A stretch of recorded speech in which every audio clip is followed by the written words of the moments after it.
ان بينفصل العظم عن اللحم. كده تعرفوا ان الدنيا اتظبطت وان اللحمة بتدوب حرفيا.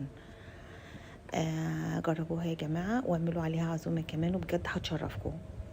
ندخل بقى على الطريقة. عندنا طريقة سهلة جدا وبسيطة. هنجيب هنا 2 طماطم وواحدة بصلة كبيرة، وهنتبلها بالملح والفلفل الاسود وبس، مش عايزة توابل اكتر من كده خالص. وهنا الفرن ناعم في البروستيسور. وبعد كده هنجيب الصينية، نجيب الفخدة تكون شطفة سريعة كده ومتصفية، وبنبتدي نعمل فيها شقوق بالطول. بنعمل فيها بالسكينة شقوق بالطول ونبتدي نتبلها بالتتبيلة. عايزة ادخل التتبيلة في كل حتة في اللحمة جوه الشقوق دي، ومن قدام، وهقلبها الناحية التانية برضو واتبلها.